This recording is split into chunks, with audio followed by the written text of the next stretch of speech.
Welcome peeps to Kickstarter Radio 102.4. I'm your host Lipstickpaddy and we're doing a nighttime chat.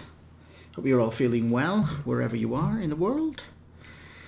Oh, this winter here in Mexico is a little bit biting in the evenings. Hot during the day, 27 degrees Celsius, but in the evening it drops down to about 10 degrees Celsius. But I guess some of you up in the will be cold wherever you are. Anyway, what on my mind tonight is kind of a new philosophy when it comes to Kickstarter, game fund, backing, actually. And I guess I'm going to call this the Connoisseur's philosophy, because I think you only get to this stage once you've got a collection going and you've had time to kind of reflect. And, you know, as the channel was hacked and it took so long to get it back up and running, it's pushed me into this philosophy. Now, the new concept is, if a game comes on Kickstarter or GameFound and it's the first time they're doing it, then that is the beta, right? When you get that product, it might have its problems, it might have errata problems, it might have components that are damaged, components that are that will get replaced with a better quality one. Like, for example, the Everdell tree, when it was first kickstarted, was paper. Everyone wished it was for a wooden one. So then if you kickstarted Everdell later in the future, you weren't a beta. It was release form and you got a wooden tree. So this is kind of what I'm saying. It's like if you got Everborn Rangers the first time it was kickstarted, you got the beta of the game. You had serious errata problems, not just on cards, but in the rule book. And so here's the philosophy. You see a game and it's in its first iteration and you can think to yourself, I can wait. Because if this game is good, it will come back on Kickstarter, won't it? Or GameFound. Because the first time it kickstarts, it's essentially, it needs those funds to make the game. And the second time, the second printing on Kickstarter, it can fix the problems. You effectively get a 2.0 of the game. It comes out with an expansion. But on top of that, though, you've got real reviews, right? Because when a game first goes out on crowdfunding, everyone who's covering that game is positive. They don't negatively talk about why you won't like it, etc. So at least if you wait for the second Kickstarter, you will have a bevy of videos to check from. And a lot of these videos will help the creator create the 2.0 of the game, because they will hear genuine concerns, whether it's not from a reviewer, but for actual people that play the game on BGG that are saying what their problems are, etc. So that way, you know you're getting a really good product when it comes on its second wave. And again, on the second wave, the reason they're going to do this anyway is because the game is produced and the money they get on the second Kickstarter is the profit of the game. Vampire the Masquerade is having its second Kickstarter very soon. Icefaring Guard last year did its second Kickstarter, or GameFound, or whatever you want to call these, the second crowdfunding campaign of the project. And of course, the incredible Ranger game that I'm going to be late backing. It's not late backing, is it? I think it's late backing. It's the second printing of the Koa game, and they've not delivered on the expansion from the first Kickstarter, and they're letting people get on the boat on it, and you will get the 2.0 version of it. So this is the connoisseur's choice. You're kind of waiting for that product to come back on Kickstarter, and then you can jump on it, because you'll have so much more of an educated call when it comes to pledging it. There's just severely no risk regards to, 1, you not liking the game, 2, problems with errata, 3, components that are janky, 3, sorry, 4, there'll be a box that's too small, or problems with the insert, so you wait for the next Kickstarter that offers a bigger box and things like this.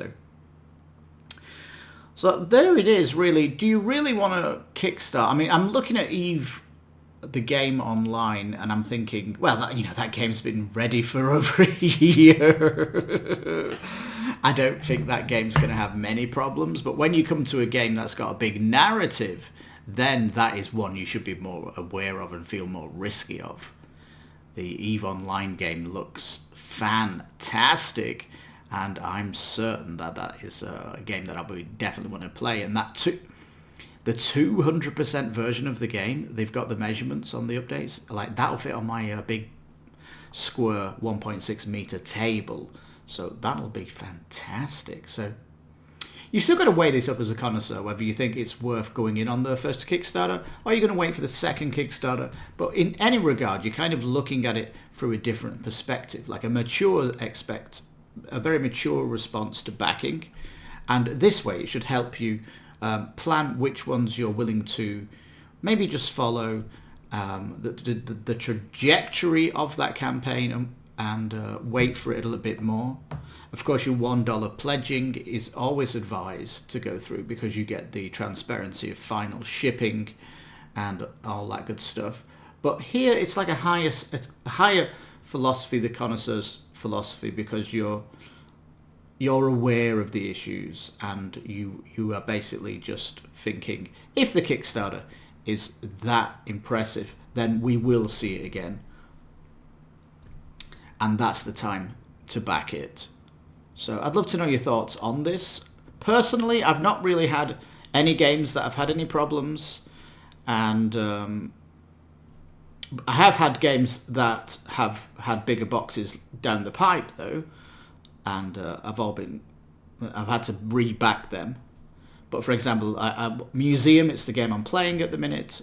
It's the January game that everyone wants to play, is Museum, and that got a big box to hold all the expansions, because it was kind of it had all these boxes, and it was just a nightmare to put it all together. And they fixed problems as well with the player board, and they made them thicker. And again, it was like I backed Museum. I guess that's the first example of I backed a beta, and the second printing, they fixed it all up. I was going to back it anyway for the bigger box, but it let me get the upgrade pack and all that good stuff. So yeah, I've not really been burned. I'd love to hear any stories where you backed a game when it first came on crowdfunding, and there were problems with it that had to get addressed later on, or maybe they never got fixed and you still beefed about it and all that good stuff. So anyway, so yeah, get in the comments, share your stories. I'm sure people watching the nighttime chat will love to hear yours too. And let me know if this is a philosophy, if you agree with it. Just simply wait for the second Kickstarter to drop, because you'll just have so much more of an educated back, and there's like severely, like, you're lowering risk as low as possible as it could be, right? There's still potentially, you've not played it, but there's tabletop simulator these days, so you could definitely get a play of it. I think that's less risk if you tabletop simulator it. But anyway, there you go. That's my quick thoughts, I guess, this weekend. And this is the first nighttime chat I've done in ages. I really enjoyed doing these before the channel got hacked. But we're coming back with more security this time. I finally got a cell phone after 10 years not having one. And that's going to bump up the security. So, yeah, this channel's been hacked twice in its journey. But yeah, we're back, baby, and I can't wait sharing videos, of course, with you, and every now and again we'll do a nightside chat. And remember, in the comments to any of our videos, if you want to leave a question, I'll put it in the end of the month questions. And at the minute, that video is going to be roughly 2 minutes at the minute, because I've only got 3 questions. So if you've got any questions, leave them down in any of the comments of our videos. And thank you so much for tuning in today's show. Think about subscribing if you like my commentary and all that good stuff, and like the videos if you watch them and you get something out of them, of course.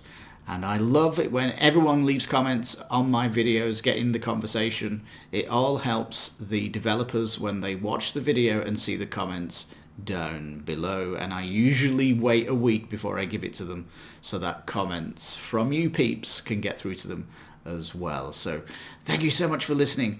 I've been your host, Lipstickpaddy. This is Kickstarter Radio 102.4. You take care, stay safe, and bye-bye for now.